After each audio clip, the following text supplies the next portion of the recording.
GK GS zone आज का topic है, बहुत इंपॉर्टेंट टॉपिक है। यदि मेरे चैनल को सब्सक्राइब किया, सब्सक्राइब करना, बेल आइकन को प्रेस करें जिससे नोटिफिकेशन मिलते रहे। तो चलते हैं डायरेक्ट पॉइंट पे। और यहाँ पे फर्स्ट पॉइंट करिए, भारत के प्रमुख क्षेत्रीय राज्यों के साथ ईस्ट इंडिया कंपनी जो है मॉडर्न हिस्ट्री का जो बहुत इंपॉर्टेंट बुक है और इसका बंगाल के बारे में दिया गया। तो फर्स्ट क्वेश्चन पे चलते हैं और यहाँ पे फर्स्ट क्वेश्चन करिए कि बंगाल में अंग्रेज़ों ने प्रथम कोठी कब और कहाँ बनाई थी। तो 1651 में ईस्वी में 1651 ईस्वी में हुगली में बनाया गया था। और बंगाल में स्वतंत्र राज्य के संस्थापक कौन थे। तो बंगाल में स्वतंत्र राज्य के संस्थापक मुर्शिद कुली खां के द्वारा किया गया था। किसके द्वारा? मुर्शिद कुली खां के द्वारा।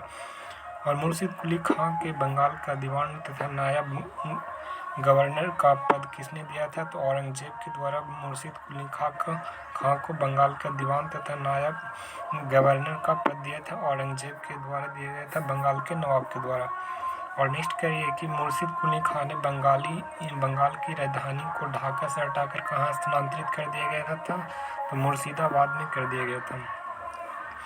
मुर्शिद कुली खां ने बंगाल की राजधानी को ढाका से हटाकर स्थानांतरित कर दिया था मुर्शिदाबाद। और मुर्शिद कुली खां की मृत्यु के पश्चात बंगाल का नवाब कौन बना था। तो शाह सूजा था जिसके बंगाल का नवाब बना था। मुर्शिद कुली खां के बाद मरने के बाद बना था शुजा-उद-दीन। और नेक्स्ट है घेरिया का युद्ध जो कब और किसके बीच हुआ था। तो 1740 ईस्वी में घेरिया का युद्ध हुआ था। कब? 1740 ईस्वी में किसके बीच में हुआ था। सरफराज खां और अलीवर्दी खां के बीच में हुआ था। सरफराज खां और अलीवर्दी खां के बीच में हुआ था। और नेक्स्ट करिए कि बंगाल के किस नवाब ने यूरोपीय अंग्रेजों की तुलना मधुमक्खी से की थी। तो बंगाल के किस नवाब के द्वारा अंग्रेजों की तुलना मधुमक्खियों से किया था। तो अलीवर्दी खां के द्वारा अंग्रेजों को कहा गया था कि इसे छेड़ा न जाएगी तो शहद देगी और इसे छेड़ दिया जाएगा तो मार देगी। यह अलीवर्दी खां का ये वचन था। और नेक्स्ट करिए कि बहुचर्चित ब्लैक होल की घटना किसके समय हुई थी। तो सिराजुद्दौला के समय में हुई थी ब्लैक होल की घटना। और ब्लैक होल की घटना का वर्णन किसके द्वारा किया गया था। तो हॉलवेल के द्वारा ब्लैक होल का घटना का वर्णन किया गया था। और अलीनगर की संधि फरवरी 1757 ईस्वी में किसके मध्य हुई थी। तो सिराजुद्दौला और रॉबर्ट क्लाइव के बीच हुई थी। अलीनगर की संधि किसके बीच हुआ था। तो सिराजुद्दौला और रॉबर्ट क्लाइव के बीच में अलीनगर की संधि हुई थी। सिराजुद्दौला और रॉबर्ट क्लाइव के बीच में अलीनगर की संधि 1757 में हुई थी। और नेक्स्ट करिए मुगल सम्राट द्वारा नियुक्त बंगाल का अंतिम गवर्नर कौन था। तो मुगल सम्राट के द्वारा नियुक्त बंगाल का अंतिम गवर्नर कौन था। तो मुर्शिद कुली खां जो 1717 ईस्वी में अंतिम गवर्नर था जो मुगल सम्राट काल किससे नियुक्त हुआ था। और बंगाल का अंतिम गवर्नर मुर्शिद कुली खां था जो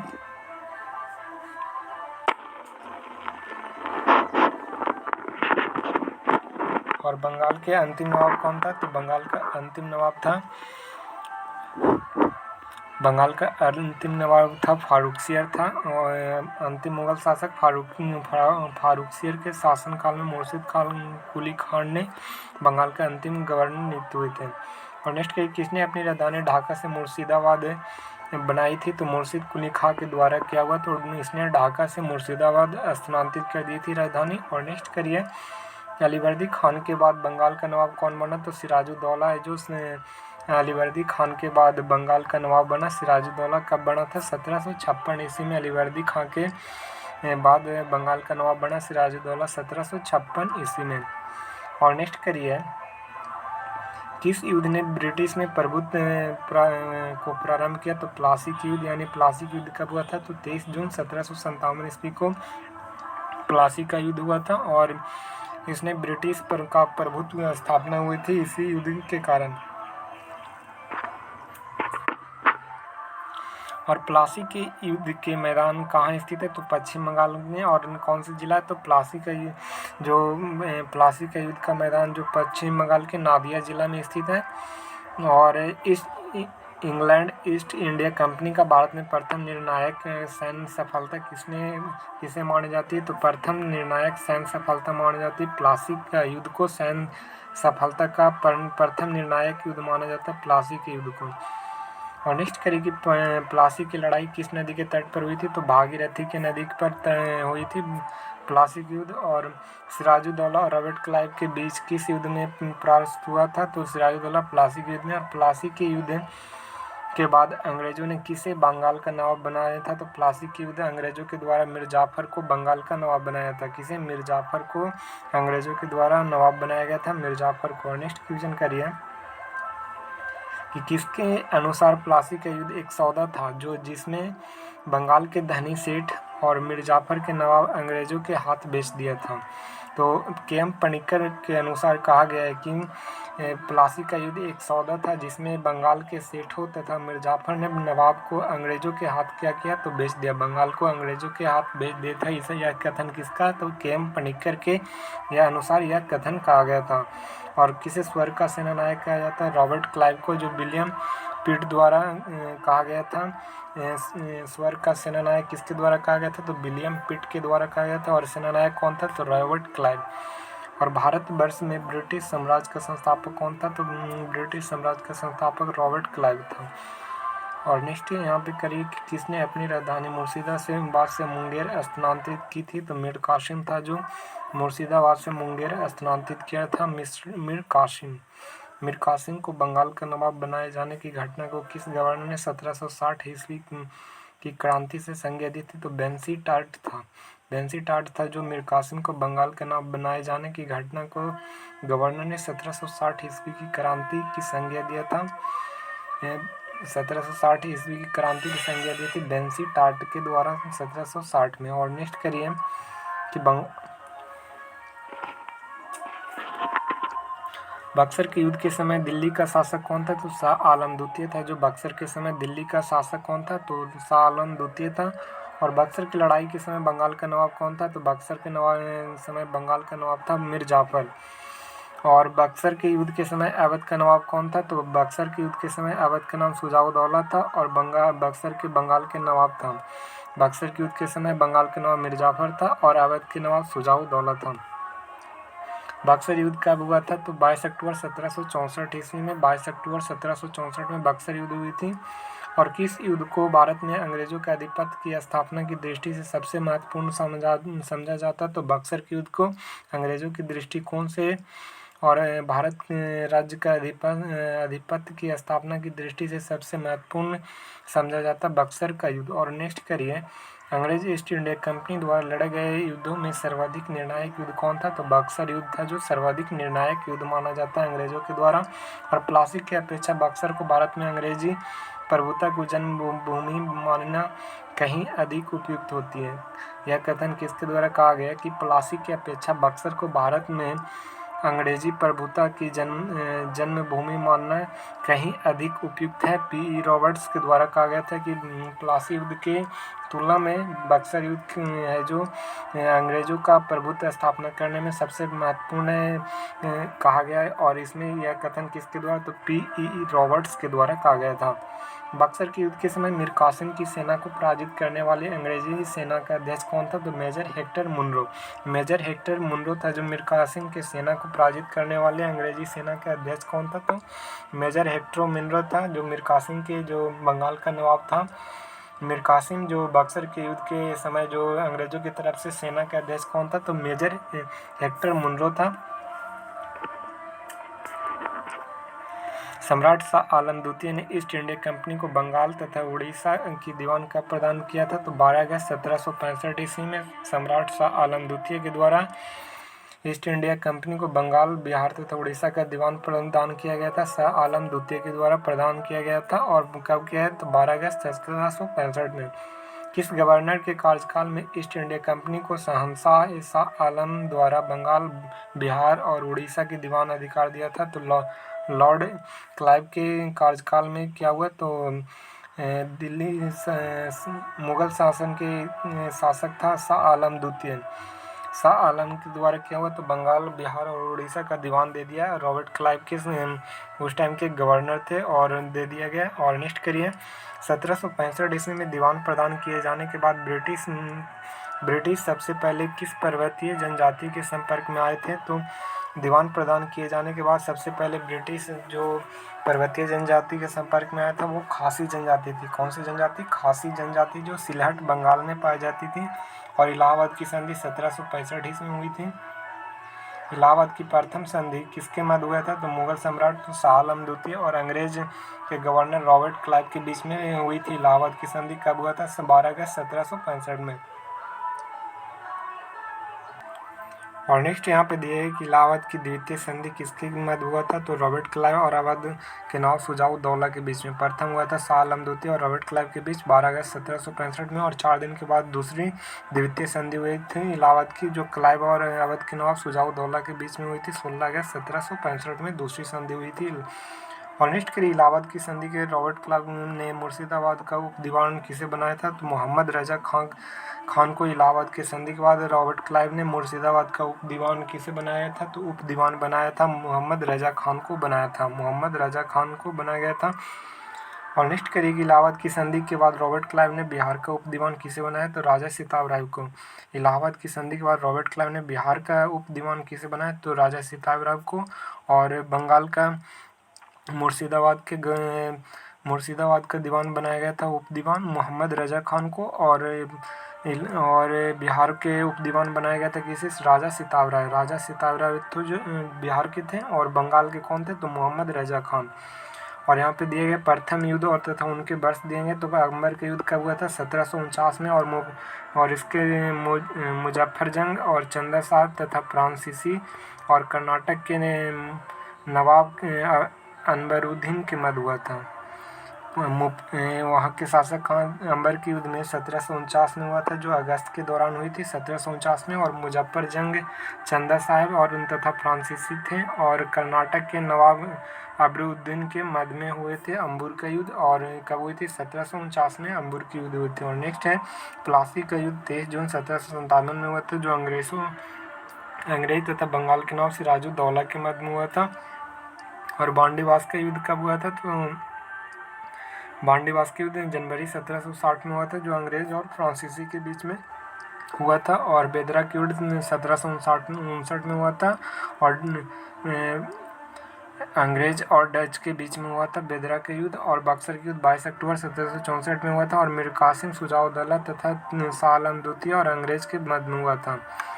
मीर कासिम था, और मीर कासिम बंगाल का नवाब था, और शुजा-उद-दौला अवध के नवाब था। और मुगल सल्तनत के शासन काल शाह आलम द्वितीय था, जो बक्सर के युद्ध के टाइम में अंग्रेजों के विरुद्ध लड़े थे। और नेक्स्ट करिए, मैसूर विजयनगर के पतन के बाद मैसूर किस वंश के शासन में एक स्वतंत्र राज्य के रूप में उभरा था? तो वाडियार वंश के रूप में उभरा था। जो विजयनगर जब पतन हो गई थी, तो मैसूर के शासन में एक स्वतंत्र राज्य के रूप में उभरा। उसका नाम जाना जाता है वाडियार वंश के रूप में। मैसूर जाना जाता है वाडियार वंश के बारे में।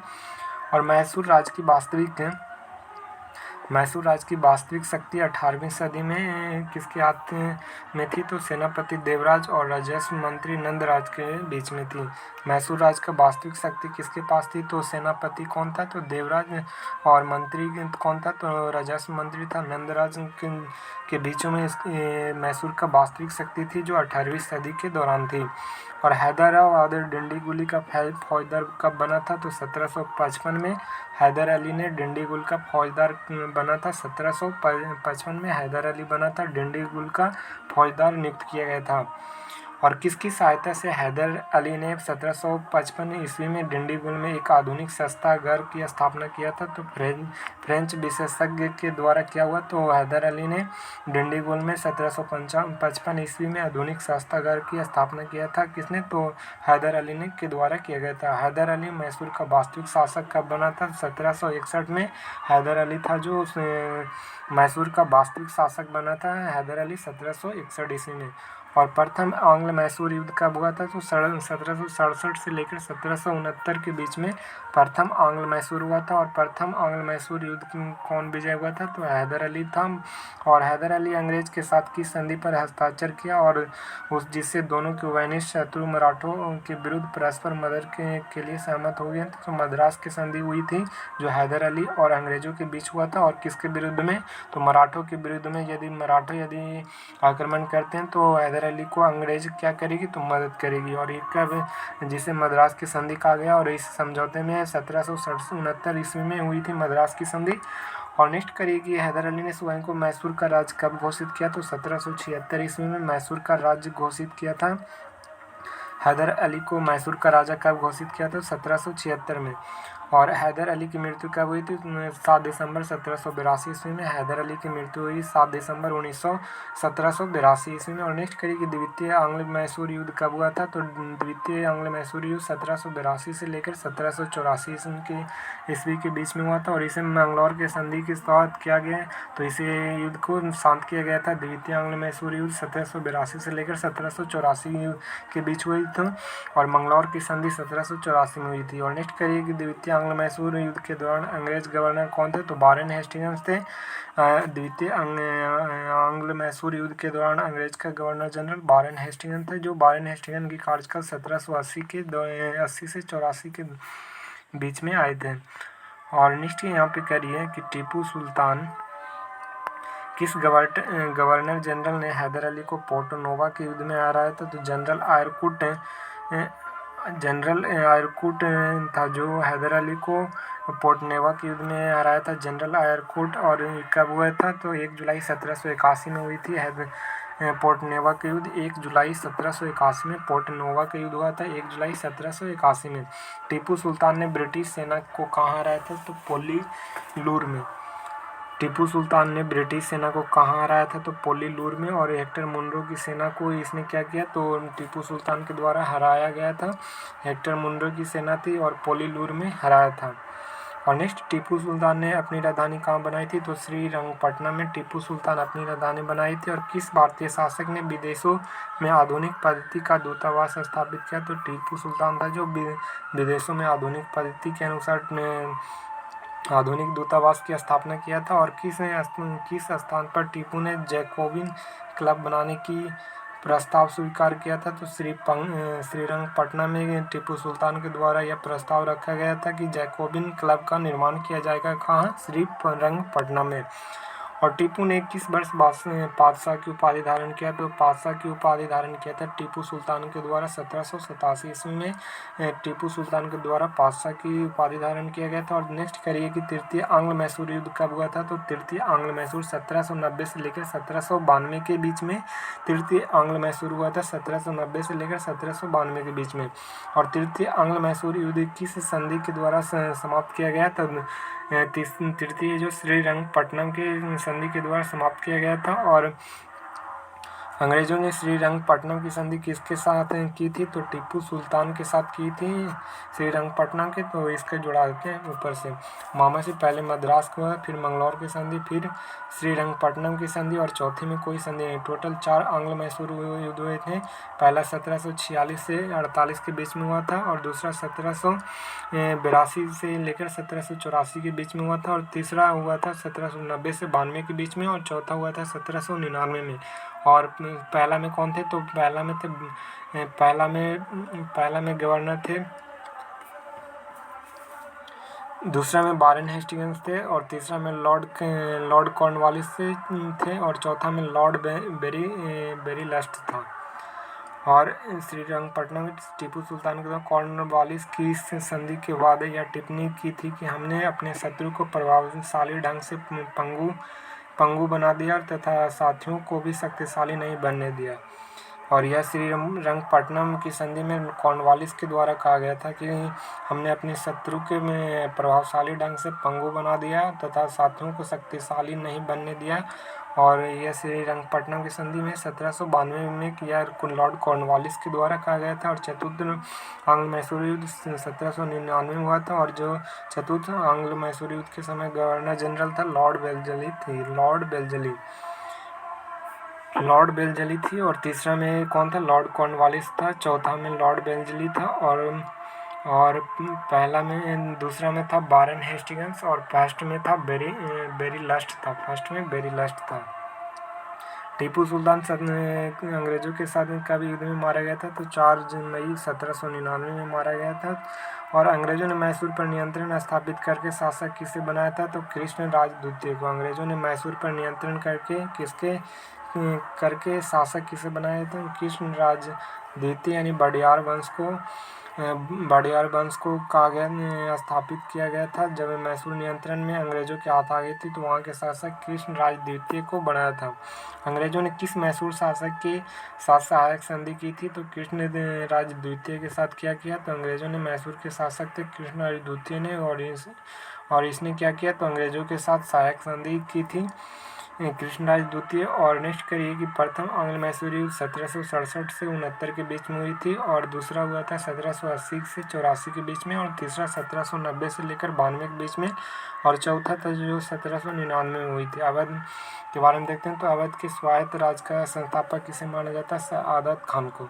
सआदत खान को क्या माना जाता है? तो अवध के स्वायत्त राज की संस्थापक माना जाता है सआदत खान को, जिसे बुरहान मुल्क के नाम से जाना जाता है। बुरहान उल मुल्क से नाम से जाना जाता है सआदत खान, जो अवध के स्वायत्त राज की संस्थापक माना जाता है। और नेक्स्ट करिए सआदत खान को किस मुगल शासक ने बुरहान उल मुल्क की उपाधि दी थी? तो बुरहान उल मुल्क की उपाधि दिया था मोहम्मद शाह ने दिया था। किसे? सआदत खान को दिया था। सआदत खान को बुरहान उल मुल्क की उपाधि मोहम्मद शाह के द्वारा दिया गया था। और 1739 ईस्वी में सआदत खान की मृत्यु के बाद अवध का नवाब कौन बना? तो सफदरजंग। सआदत खान की मृत्यु के बाद अवध का नवाब सफदरजंग बना, जो अबुल मंसूर खान यानी सआदत खान का दामाद तथा भतीजा था। सआदत खान के कौन था? तो सफदरजंग था, जो अब्दुल मंसूर खान के दामाद था। अवध में लखनवी तहजीब किसके समय विकसित हुआ? तो अवध में लखनवी तहजीब विकसित किया गया था सफदरजंग के समय में। सफदरजंग कौन है? तो शासक था अवध का, जो लखनवी तहजीब का विकसित हुई थी इसी काल में। और नेक्स्ट करिए 1754 ईस्वी में सफदरजंग की मृत्यु के पश्चात अवध का नवाब कौन बना? तो शुजाउद्दौला। पहले कृष्णराज द्वितीय बना था, कृष्णराज द्वितीय था, फिर बाद में आया। उसके बाद अवध के स्वायत्त राज की संस्थापक कौन किया था? तो अवध के स्वायत्त राज की संस्थापक सआदत खान के द्वारा किया गया था और बुरहान उल मुल्क मोहम्मद शाह के द्वारा। और सफदरजंग के इसके बाद सआदत खान की मृत्यु सफदरजंग आया था और सफदरजंग की मृत्यु के बाद अवध के नाम शुजाउद्दौला बना था। कौन बना था? शुजाउद्दौला। और नेक्स्ट करिए कि अवध के किस नवाब ने मुगल शासक शाह आलम द्वितीय को शरण प्रदान किया था? तो शुजाउद्दौला।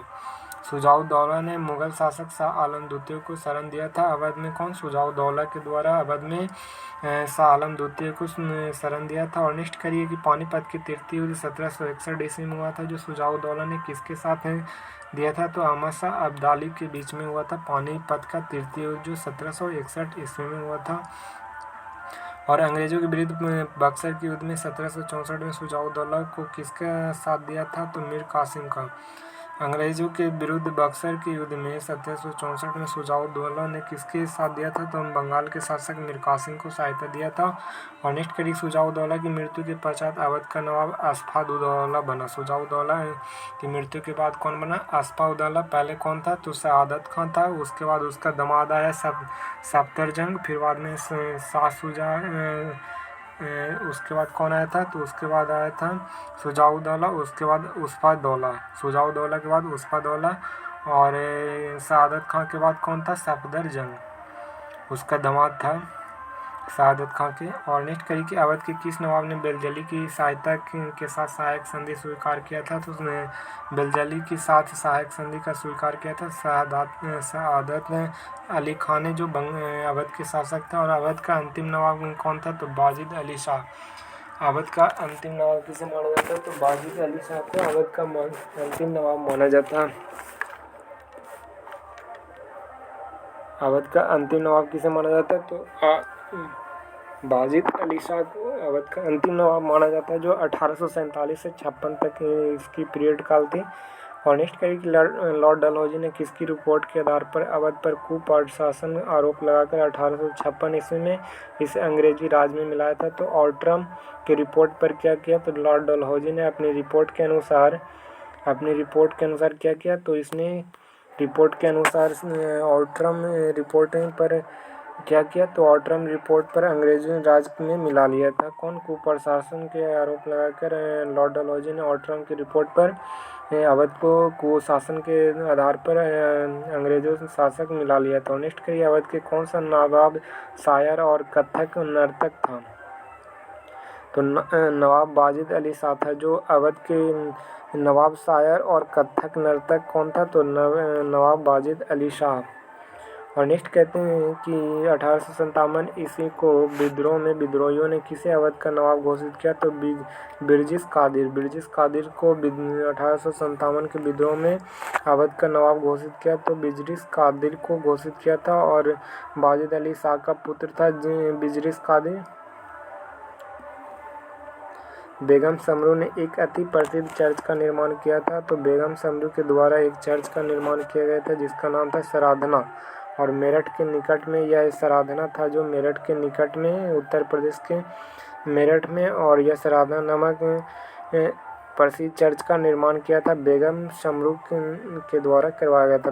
बेगम समरू कौन थी? तो सराधना की शासिका थी। सराधना की शासिका थी। उसकी शासिका कौन थी? तो बेगम समरू थी। यूरोपीय वाल्टर रेनहार्ट और सांब्रे कौन थे? तो बेगम समरू के पति थे। बेगम समरू के पति कौन थे? तो यूरोपीय वाल्टर रेनहार्ट सांब्रे बेगम समरू के पति थे।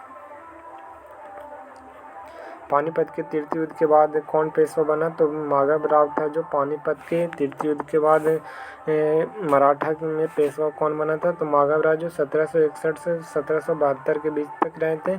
और माधव राव की मृत्यु के बाद कौन सा पेशवा बना था? तो नारायण राव।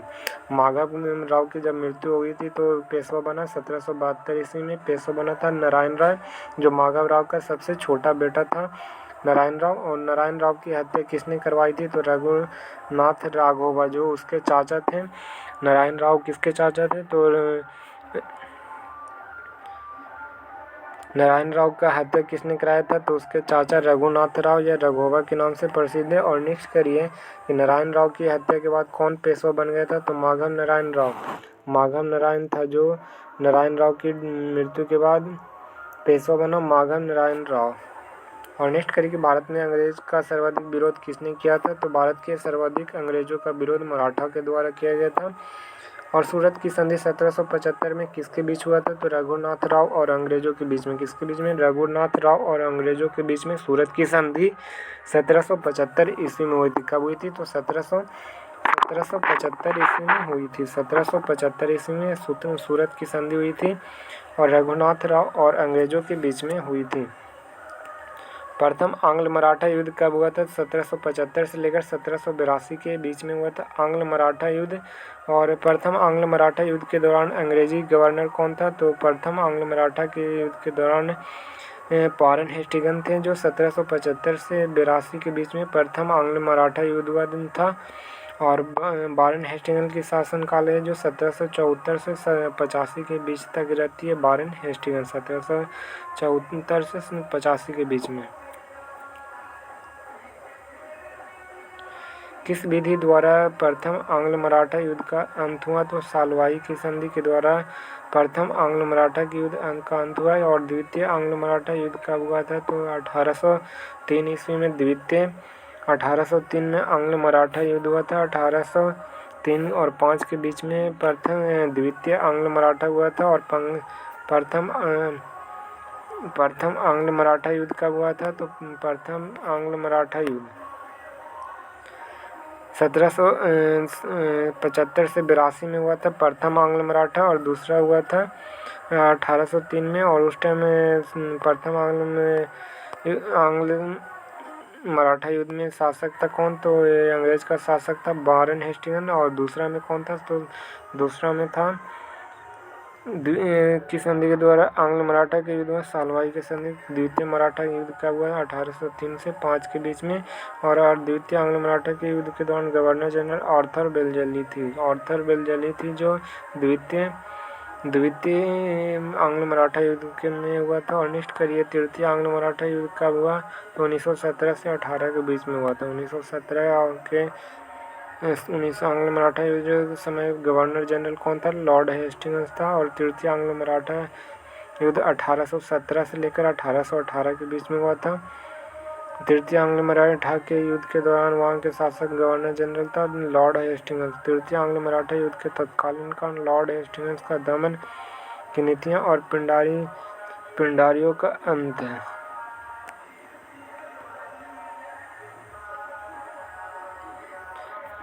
तृतीय आंग्ल मराठा युद्ध के समय गवर्नर जनरल लॉर्ड हेस्टिंग्स थे। कौन थे? Lord Hastings. और तृतीय आंग्ल मराठा तत्कालीन कारण लॉर्ड हेस्टिंग्स की दमनात्मक नीति है, जिसके कारण तृतीय आंग्ल मराठा युद्ध जो लॉर्ड हेस्टिंग्स का दमन नीति के नाम से प्रसिद्ध है।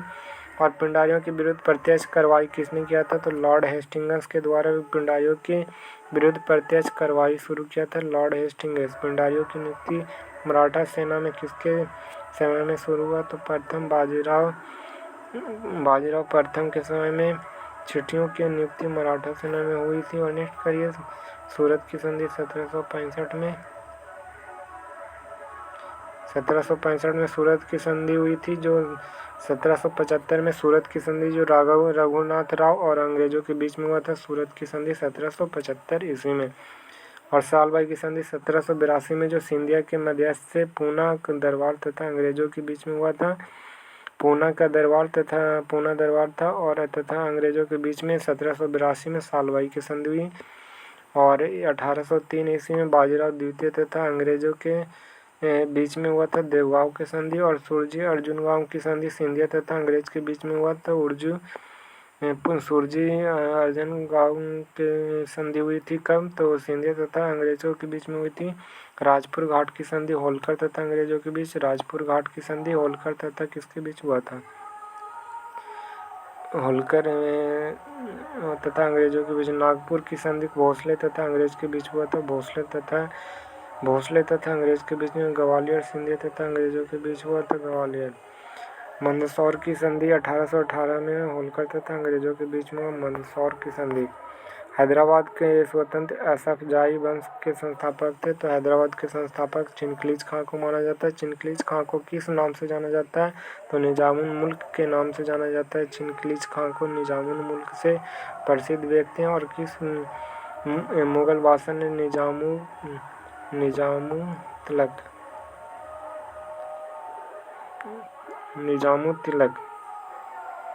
और नेक्स्ट करिए कि किस बंगाल के बादशाह ने निजामुल मुल्क के दक्कन की सुबेदारी सौंपी थी? तो मोहम्मद शाह के द्वारा निजाम को दक्कन में की सुबेदारी दी थी मोहम्मद शाह ने। सक्कर खेड़ा का युद्ध कब और किसके बीच? 1724 में हुआ था सक्कर खेड़ा का युद्ध, जो निजामुल मुल्क और मुबरिज खां के बीच था। चिनकलीज खां ने स्वतंत्र हैदराबाद में राज्य की स्थापना किया था। इसी अधिनियम के तहत क्या हुआ? तो इसी अधिनियम के दौरान हुआ था